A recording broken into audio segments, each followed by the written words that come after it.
président de la République, M. Patrice Talon, a conduit les travaux de la séance du Conseil des ministres ce jeudi 11 avril 2024, au thème de laquelle les décisions dont voici la substance ont été actées. Au chapitre des mesures normatives, destitution de Maître Denise Ouzou Ganyito, notaire à Cotonou.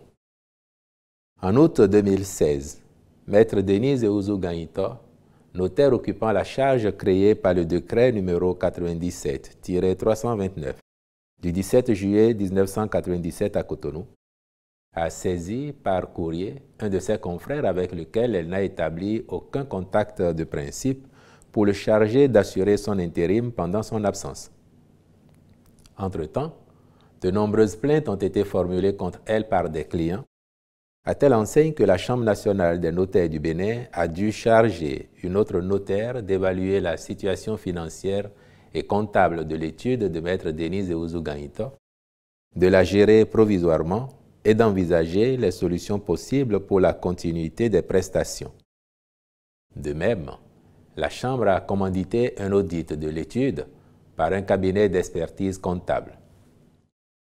Les différents rapports produits révèlent de graves irrégularités, dont la distraction d'une somme d'un montant total d'1,048,293,132 francs CFA appartenant aux 10 clients ou destinés au trésor public qu'elle a collecté en raison de sa qualité de notaire, mais qu'elle doit restituer.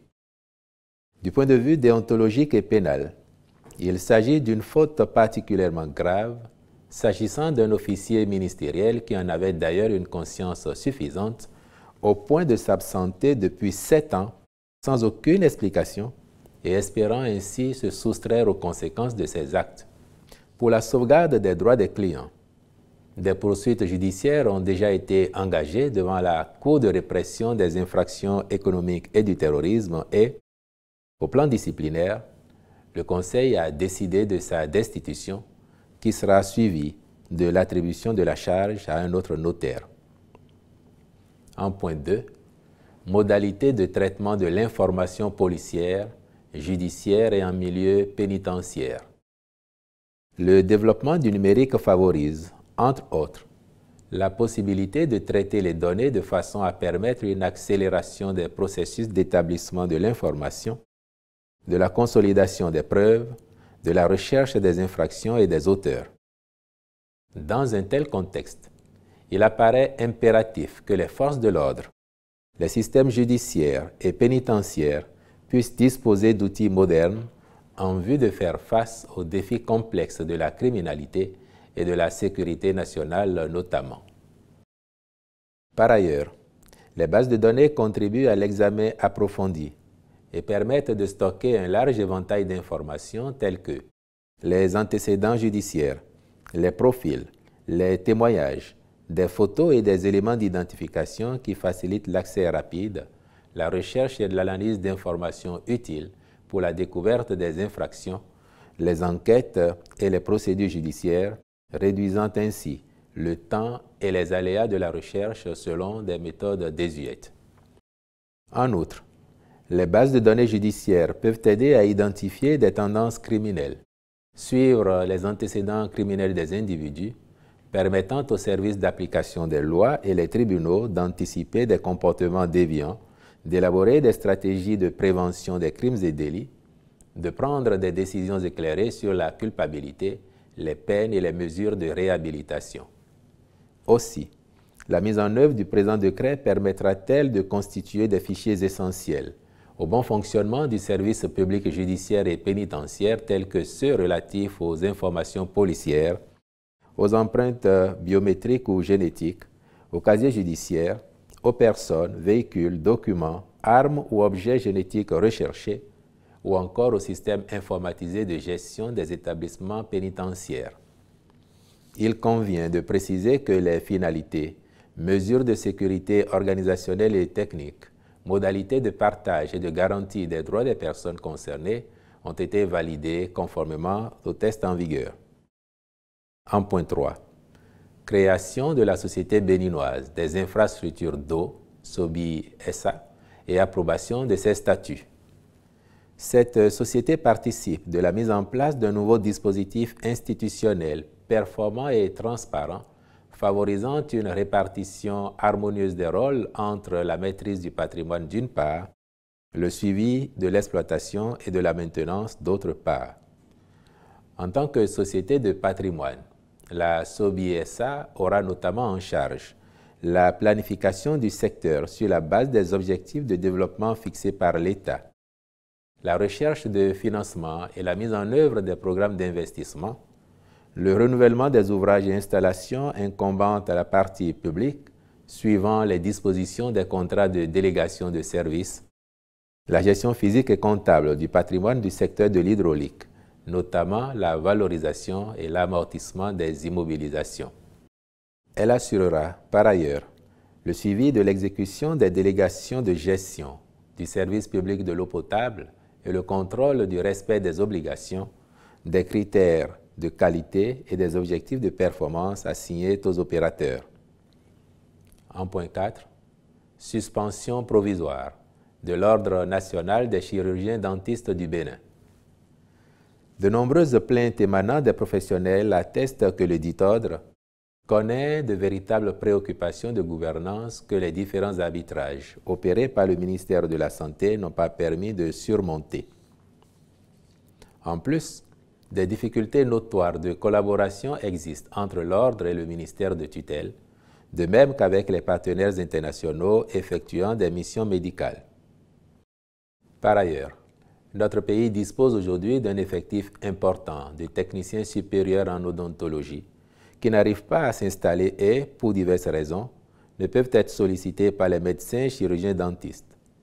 Il urge donc de revoir les tests organisant le secteur en vue de permettre aux différents corps qui le composent d'exercer librement leur profession selon leurs compétences.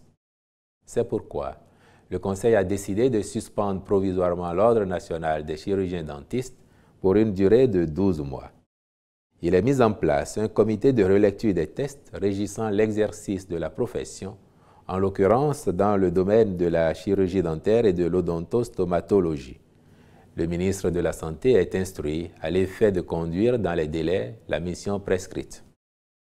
Le Conseil a également adopté, sous cette même rubrique des mesures normatives, le décret portant approbation des statuts de la Bibliothèque nationale du Bénin. Au chapitre des communications, en point 1, mise en œuvre du projet pilote de prise en charge intégrée des enfants autistes dans les communes de Cotonou et d'Abomey-Calavi. L'autisme est un trouble neurodéveloppemental qui se manifeste par une altération de la communication et des interactions sociales. De ce fait, les enfants qui en sont affectés sont stigmatisés et victimes de rejet par leur entourage, d'où des difficultés d'une vie en communauté. Or, ces troubles ont un impact important sur la vie scolaire et l'intégration sociale de l'enfant, ainsi que sur la cohésion de la famille. Sa prise en charge nécessite un investissement important auquel les parents n'arrivent pas à faire face convenablement. C'est pour faciliter les soins appropriés à cette maladie que le gouvernement a initié le présent projet pilote destiné à mettre en œuvre un ensemble d'actions visant à apporter un soutien scolaire, une assistance sanitaire et un accompagnement social personnalisé aux cibles. Les interventions du projet favoriseront en outre la mise en réseau des professionnels du domaine en vue de garantir un meilleur partage d'expériences et de bonnes pratiques aux fins de mieux répondre aux besoins spécifiques des enfants autistes. En point 2. Recrutement de 146 fonctionnaires de l'État, dont 100 greffiers, au profit du ministère de la Justice et de la Législation au titre de l'année 2024. Les défis à relever sur la voie de la modernisation progressive de la justice dans notre pays obligent à combler les besoins en ressources humaines pour y parvenir. Les profils recherchés à cette phase concernent les informaticiens pour les projets de numérisation des actes judiciaires, de sécurisation des actes, puis de collecte et traitement des condamnations pénales. C'est dans ce cadre que 23 informaticiens et 23 attachés des services judiciaires seront recrutés pour officier en binôme spécifique dans 23 juridictions. À ceux-ci s'ajouteront 100 greffiers en vue de renforcer les effectifs pour une plus grande efficacité de l'action de la justice. En point 3.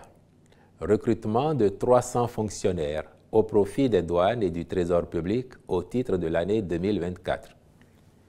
Les recrutements autorisés concernent d'une part 150 fonctionnaires des douanes à raison de 120 élèves préposés des douanes, 10 élèves contrôleurs des douanes et 20 agents relevant des corps des personnels techniques et administratifs. Il porte, d'autre part, sur 150 agents au profit de la Direction générale du Trésor et de la comptabilité publique à raison de 50 contrôleurs du Trésor, 90 assistants du Trésor, 6 analystes programmeurs option génie logiciel et 4 analystes programmeurs option réseau et maintenance informatique.